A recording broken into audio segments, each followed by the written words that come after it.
Good morning students. 10वीं वाले बच्चे, सिद्धि हिंदी विद्यालय के इस ऑनलाइन क्लासेस में आपका स्वागत है। बच्चों, तो यहाँ पे ये जो हम पाठ अर्थात ये जो लेसन ये काव्य पढ़ रहे हैं, तो इस काव्य में यहाँ पे साहित्यकार जो है, लेखक कवि जो है, ये कवि को उनके मित्र कुछ अपने जीवन के बारे में लिखने के लिए कहते हैं। तो वो लिखना शुरू करते हैं। वो कहते हैं कि यहाँ पे मेरे जीवन रूपी मधुप गुनगुनाकर ये कह जाता कौन कहानी अपनी, अर्थात कवि कहते हैं मेरे जीवन रूपी भौरा जो यहाँ पे है वो मेरे ही जीवन की कहानी कहे जा रहा है। मुरझाकर गिर रही पत्तियाँ देखो कितनी आज घनी, मेरे जीवन को खिलखिलाकर रखने वाली यहाँ पे जो उस समान जो साथ है उसमें से पता नहीं कितनी पत्तियाँ गिर गई है और उसमें से लगता है कि बहुत सारी पत्तियाँ धीरे धीरे जैसे कि मुरझाकर झड़ गई है। इस गंभीर अनंत नीलिमा में असंख्य जीवन इतिहास, इस संसार में पता नहीं असंख्य महापुरुषों ने अपने जीवन के वृत्तांतों के बारे में लिखा है। यह लोग करते ही रहते हैं अपना व्यंग्य मलिन उपहास। जिन लोगों ने अपने जीवन के आत्मकथा के बारे में लिखा है वो खुद सोचते हैं लिखने के बाद कि हमने स्वयं अपने आप की हंसी उड़ाई है, अपना उपहास किया है। तब भी कहते हो कह डालूं दुर्बलता अपनी बीती। ये सब कुछ समझने के बाद, देखने के बाद, सुनने के बाद भी मेरे मित्रों को लगता है कि मैं अपने जीवन की दुर्बलताओं को, कमजोरियों को, निराशाओं को मैं लिखूं। तुम सुनकर सुख पाओगे, देखोगे यह गागर रीति। मैं जो लिखूंगा उसको पढ़कर को तो तुम्हें खुशी होगी, तुम आनंदित होगे, लेकिन उसको देखोगे मेरे जीवन के खालीपन को तो तुम कहीं अपने तुम्हारे जीवन का भी गागर उसी प्रकार से मेरे जीवन की तरह खाली ना हो जाए। रीति यानी खाली। किंतु कहीं ऐसा न हो कि तुम ही खाली करने वाले, अपने को समझो मेरे रस ले अपने भरने वाले। यहाँ पे ये दो काव्य को साथ में ही लेना है। कवि कहते हैं कि कहीं ऐसा ना हो कि मैं अपने खालीपन को जानकर ही अपने आप लोगों को ऐसा न समझो कि मेरे खालीपन के कारण आप हैं। अर्थात कवि ने कहा है कि मेरे जीवन की ये जो दुर्बलताओं को मैं व्यक्त कर रहा हूँ आत्मकथा के माध्यम से, कहीं ऐसा ना हो कि मेरे खालीपन को तुम पढ़ो, सुनो और तुम ऐसा समझने लगो कि मेरे जीवन का ये खालीपन तुम्हारे ही कारण आया है। और उसको पढ़कर, मेरे जीवन के इस खालीपन को पढ़कर कुछ एक लोग आनंद भी उठाना चाहते होगे। यह विडंबना अरे सरलता तेरी हंसी उड़ाऊं मैं। मेरे जीवन की यह विडंबनाओं को देखो कि कितनी सरलता के साथ मैं उसको समेटना चाहता हूँ, लेकिन फिर भी जैसे कि आप लोग उसको उपहास बनाओगे। अपना ही उपहास में करवाए जा रहा हूँ अपनी आत्मकथा को कहकर। भूले अपनी या प्रवंचा और औरों को दिखलाऊं मैं। क्या करूँ, मेरे जीवन की ये भूले हैं, अर्थात मैंने जो धोखा खाया है वो क्या मैं अपने कथा के माध्यम से आप तक ये बिखेर रहा हूँ। उज्जवल गाथा कैसे गाऊं मधुर चांदनी रातों की। मेरे जीवन की ये जो भूल है, जो धोखा है, ये एक उज्जवल गाथाओं के समान है। तो मैं अपने इस जीवन की उज्जवल गाथा, ये जो कथा है वो मधुर चांदनी रातों के समान तुम्हारे सामने मैं क्यों व्यक्त कर रहा हूँ। अब यहाँ से आगे बच्चों बढ़ते हैं। यहाँ तक हमने देखा था, ये मैंने आपको रिवीजन करके पूरा काव्य थोड़ा सा समझाया। अब यहाँ से थोड़ा आगे बढ़ते हैं। अरे खिलखिलाकर हंसते होने वाली उन बातों की, मिला कहाँ वह सुख जिसका मैं स्वप्न देखकर जाग गया।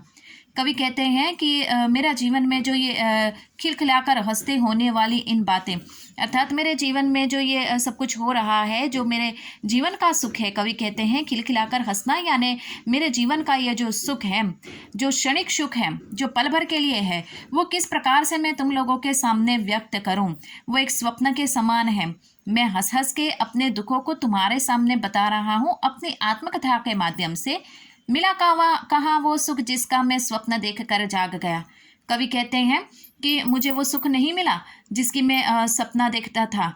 एक जैसे कि नींद में मैंने कोई सपना देखा हो और आंखें खुलते ही वो सपना जैसे विलीन हो गया। मेरे जीवन में भी सुख इसी प्रकार से आया, जिसको मैं जैसे ही हासिल करने वाला था वो जैसे कि आंखें खुली और वो सपना जैसे भाग गया, वैसे ही वो सुख भी मेरे जीवन से गायब हो गया। आलिंगन में आते आते मुस्काया कर जो भाग गया। मेरे जीवन का ये जो प्रिय पात्र है, मेरे जीवन का ये जो सुख है जिसको मैं हासिल करना चाहता था, वो ऐसे मुस्कुराकर मेरे जीवन से दूर हो गया। जिसके अरुण कपोलों की मतवाली सुंदर छाया में, अनुरागी उषा लेती थी निज सुहाग मधुमाया में। ये दो पंक्तियां साथ में लेनी है बच्चों। जिसकी अरुण कपलों की, अरुण कपल यानी लाल गाल की बात की गई है, उसका अर्थ ये होता है। तो यहाँ पे ये दो पंक्तियां हमें साथ लेनी है बच्चों। जिसके अरुण कपोलों की मतवाली सुंदर छाया में अनुरागिनी उषा लेती थी निज सुहाग मधुमाया में।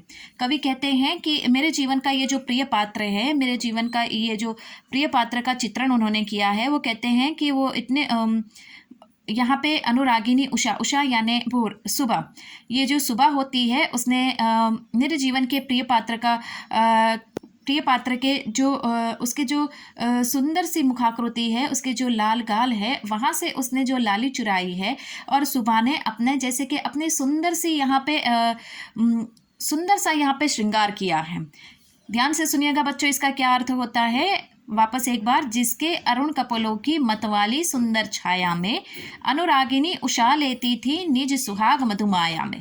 कवि कहते हैं कि मेरे प्रिय पात्र का यहाँ पे जो चित्रण है, जैसे कि उसके जो सुंदर से गाल है, उसका जो सुंदर सी मुखाकृति है, वहाँ से ये सुबह ने, अनुरागिनी उषा यानी ये सुबह ने वहाँ से लाली चुराई है और अपना सुंदर सा श्रृंगार करके मुखाकृति को और भी ज़्यादा सुंदरमय बना दिया है।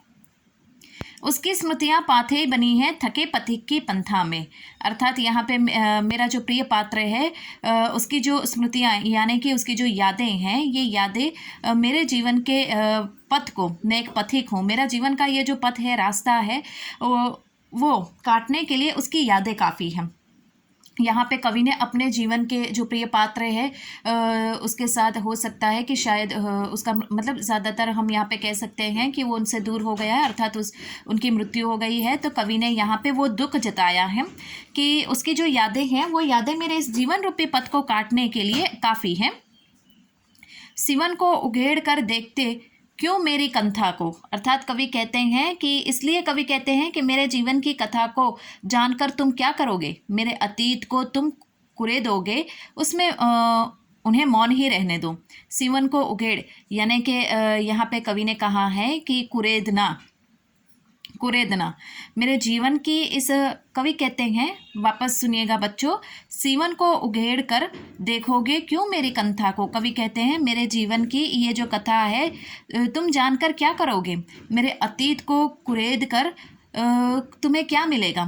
वो जिस प्रकार से मौन है, जिस प्रकार से चुप है, उसको ऐसे ही रहने दो। छोटे से जीवन की कैसे बड़ी कथाएं आज कहूँ। कवि कहते हैं अपने सामान्य जीवन की बड़ी बड़ी कथा, बड़ी बड़ी बातें मैं तुमको आज किस प्रकार से बताऊं।